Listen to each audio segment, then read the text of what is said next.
Hi everyone, welcome to MSP knowledge official YouTube channel. और इस video में हम लोग कंट्रोल एंड कोऑर्डिनेशन चैप्टर पढ़ने जा रहे हैं। ये वीडियो काफ़ी इंटरेस्टिंग होने वाला है क्योंकि इस वीडियो में हम लोग जानेंगे कि कैसे हमारा ब्रेन काम करता है, कैसे इंफॉर्मेशन हमारी ब्रेन तक पहुंचती है। इसी के साथ ही इंटरेस्टिंग चैप्टर शुरू करते हैं।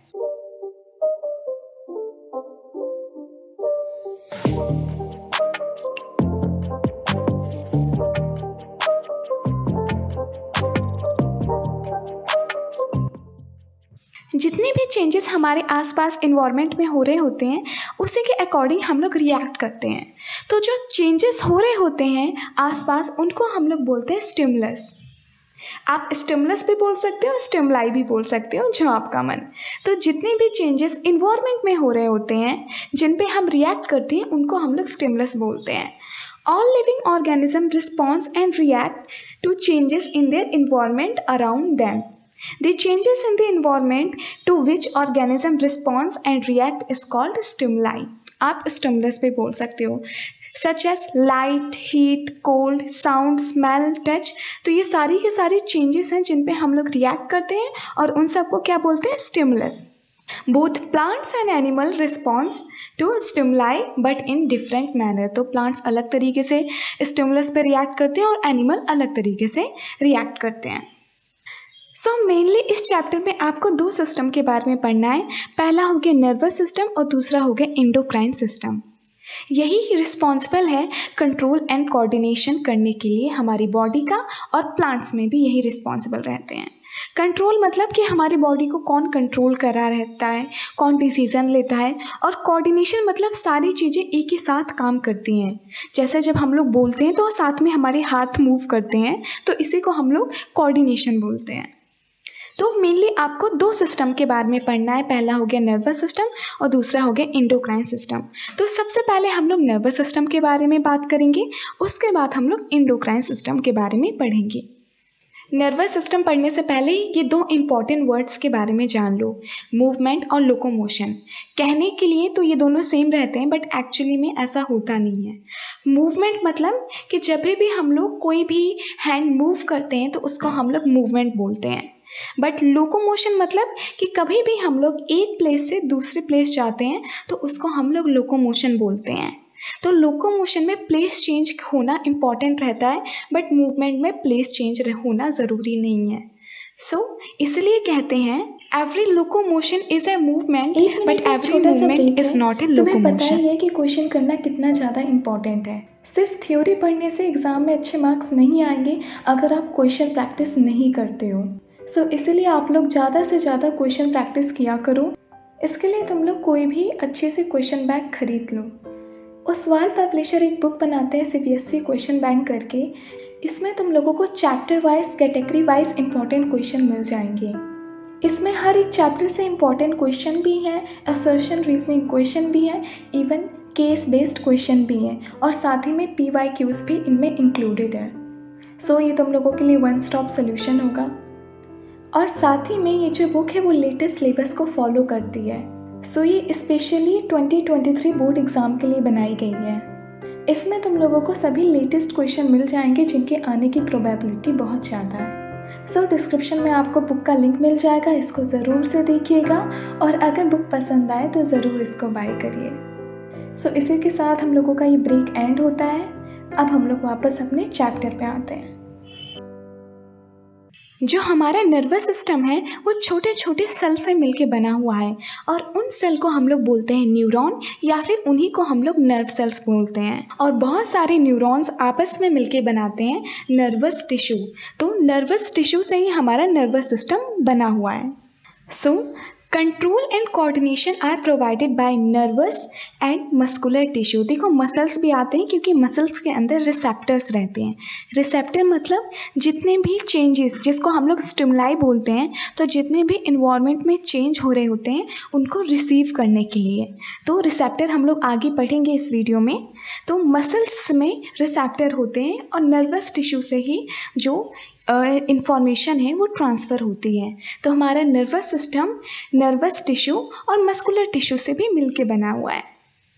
Nervous tissue is made up of organised network of nerve cells, या फिर इन्हीं को हम लोग न्यूरॉन बोलते हैं। which is specialized for conducting information via electrical impulses from one part of a body to another। अब देखो, ये जो न्यूरॉन होते हैं ये इंफॉर्मेशन कंडक्ट करने का काम करवाते हैं। तो एक्चुअली में सारा प्रोसेस होता कैसे है? मान लीजिए कि आपने एक गर्म कैंडल को टच कर लिया, तो ये कैंडल क्या हो गई? कैंडल हो गई स्टिमुलस। अब आपने टच किया अपने हाथ से, तो हाथ के अंदर होंगे रिसेप्टर। अभी हम लोग रिसेप्टर्स को अच्छे से पढ़ेंगे। तो हाथ में रिसेप्टर्स थे, उन्होंने इस गरम कैंडल यानी इस आपने हीट को छुआ है, इसकी इंफॉर्मेशन दे दी न्यूरॉन्स को। अब न्यूरॉन्स क्या करते हैं? ये इंफॉर्मेशन ऐसे पहुंचाते हैं ब्रेन तक। तो न्यूरॉन्स एक्चुअली में चेन फॉर्म करते हैं, सारे नर्व सेल्स आपस में चेन फॉर्म करेंगे और ये इंफॉर्मेशन कि आपने गर्म कैंडल को टच कर दी है ये पहुंचाते हैं ब्रेन तक। अब ब्रेन आपका डिसीजन लेता है कि अब आपको अपना हाथ हटा देना चाहिए क्योंकि कैंडल गर्म है, ये आपको हार्म करेगी। तो ये ब्रेन ये इंफॉर्मेशन भेजता है कि आपको अपना हाथ हटा देना चाहिए। ब्रेन भी जो इंफॉर्मेशन है वो न्यूरॉन्स के थ्रू ही भेजता है। तो ब्रेन ने इंफॉर्मेशन भेजी कि आप अपना हाथ हटा दीजिए। तो जो आपके हैंड मसल्स ये इंफॉर्मेशन रिसीव करते हैं और अपना हाथ हटा देते हैं। एक्चुअली में प्रोसेस काफ़ी फास्ट होता है। इसी तरीके से हमारा नर्वस सिस्टम काम करता है। ये जो कंडक्टिंग वाला पार्ट है इंफॉर्मेशन ले जाने का और डिसीजन लाने का, ये होता है न्यूरॉन्स के थ्रू। इसलिए हम लोग बोलते हैं कि न्यूरॉन्स जो हैं इंफॉर्मेशन कंडक्ट करवाते हैं और ये इलेक्ट्रिकल इम्पल्स के फॉर्म में इंफॉर्मेशन कंडक्ट करवाते हैं, यानी चार्जेस के फॉर्म में। अभी हम लोग आगे बात करेंगे कि ये चार्जेस बनते कैसे हैं, काफ़ी इंटरेस्टिंग है। तो हम लोगों को एक ओवरव्यू पता चल गया है कि हम लोग नर्वस सिस्टम को पढ़ेंगे कैसे। अब हम लोग एक एक करके न्यूरॉन्स के बारे में जान लेते हैं, फिर रिसेप्टर के बारे में जान लेंगे और फिर हम लोग ब्रेन के बारे में जान लेंगे और हमारा नर्वस सिस्टम कंप्लीट हो जाएगा। तो सबसे पहले हम लोग न्यूरॉन के बारे में जानते हैं। Neuron is a structural and functional unit of our nervous system. Neuron जो है स्ट्रक्चरल एंड फंक्शनल यूनिट है क्योंकि यही इंफॉर्मेशन जो है कंडक्ट करवाता है। तो ये रहा एक न्यूरॉन का स्ट्रक्चर, इसको हम लोग डेंड्राइट बोलते हैं। ये जो ब्रांच लाइक पार्ट है इसको हम लोग डेंड्राइट बोलते हैं। ये रहा न्यूक्लियस और इस पूरे सेल को हम लोग सेल बॉडी बोलते हैं। यहाँ पे इस पार्ट को हम लोग एक्सॉन बोलते हैं और ये हो गया नर्व एंडिंग। तो ये बेसिकली स्ट्रक्चर है न्यूरॉन का। Neuron is the largest cell in human body. तो हमारी पूरी बॉडी में न्यूरॉन जो है वो लार्जेस्ट सेल है। यहाँ पे न्यूरॉन के सारे पार्ट के बारे में लिखा हुआ है। जैसे हो गया डेंड्राइट, तो इस वाले पार्ट को हम लोग डेंड्राइट कहते हैं। इट एक्वायर्ड इंफॉर्मेशन, तो इन्फॉर्मेशन जो है सबसे पहले डेंड्राइट्स में पहुंचती है, तो यही इंफॉर्मेशन रिसीव करता है। Cell body, the information acquired by it travel as a electric impulses. तो यहाँ पे बस क्या होता है कि जो इन्फॉर्मेशन डेंड्राइट्स ने ली वो इन्फॉर्मेशन इलेक्ट्रिक इम्पल्स के थ्रू ट्रैवल होती हैं। बाकी सारी चीज़ें इन्फॉर्मेशन ट्रैवल करने में हेल्प करती हैं। एक्सॉन भी, इस पार्ट को हम लोग एक्सॉन कहते हैं, ये भी बस इंफॉर्मेशन ट्रैवल करवाता है। It is a long fibre like structure on a cell body. It transmit electric impulses from cell body, यहाँ पे फ्रॉम होगा, from cell body to dendrites of next neuron. तो जब इंफॉर्मेशन यहाँ तक पहुँच जाती है उसके बाद इंफॉर्मेशन जाती है नर्व एंडिंग में और नर्व एंडिंग के बाद एक दूसरा डेंड्राइट रहता है दूसरे न्यूरॉन का, वहाँ पे इंफॉर्मेशन चली जाती है। और इस गैप को यानी पहले वाले न्यूरॉन्स की एंडिंग को और सेकंड वाले न्यूरॉन की स्टार्टिंग यानी डेंड्राइट को हम लोग इस गैप को बोलते हैं सिनेप्सिस। अभी हम लोग सिनेप्सिस के बारे में पूरा डिटेल में पढ़ेंगे। तो इस स्लाइड में मैं सिर्फ और सिर्फ पार्ट ऑफ न्यूरॉन के बारे में पढ़ा रही थी। आई होप आपको अच्छे से समझ में आ गया होगा।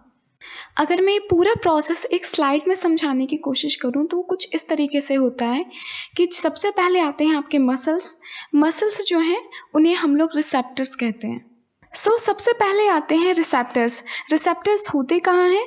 वो होते हैं मसल्स के अंदर। और रिसेप्टर्स जितनी भी चीज़ें हो रही होती हैं इन्वायरमेंट में उसको डिटेक्ट करते हैं, चाहे टेम्परेचर राइज हो रहा हो या फिर टेम्परेचर डाउन हो रहा हो, कोई भी चेंज होता है इन्वायरमेंट में तो उसको रिसेप्टर डिटेक्ट करते हैं और डिटेक्ट करने के बाद एक केमिकल रिलीज करते हैं जिन्हें हम लोग न्यूरोट्रांसमीटर बोलते हैं। और उन्हीं केमिकल को हमारा डेंड्राइट्स जो है डिटेक्ट करता है और उसी से इलेक्ट्रिक इम्पल्स बनाता है। यहाँ पे ये मसल सेल्स थे, उन्होंने क्या किया, कुछ केमिकल रिलीज किया और ये केमिकल्स को डेंड्राइट ने डिटेक्ट करके उसी के अकॉर्डिंग जो है इलेक्ट्रिक इम्पल्स बनाए। तो यहाँ पे ये हैं इलेक्ट्रिक इम्पल्सेस।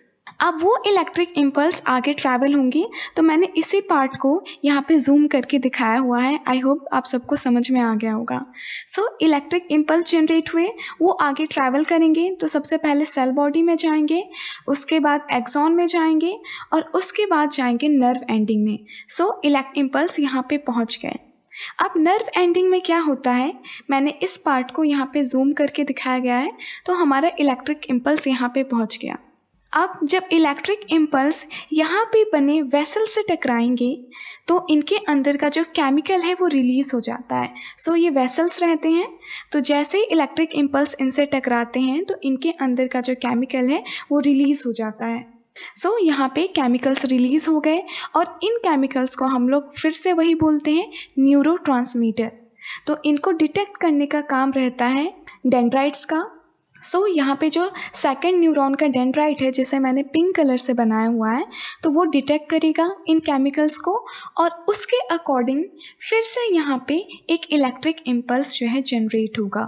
सो यहाँ पे इलेक्ट्रिक इम्पल्स जनरेट हो गया। अब ये जाएगा सेल बॉडी में और सेल बॉडी से फिर एक्सॉन में, फिर एक्सॉन से नर्व एंडिंग में, और ऐसा चलता रहेगा।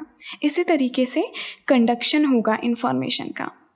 सो न्यूरॉन के अंदर जो इंफॉर्मेशन कंडक्ट होती है वो इलेक्ट्रिक इम्पल्स के फॉर्म में होती है।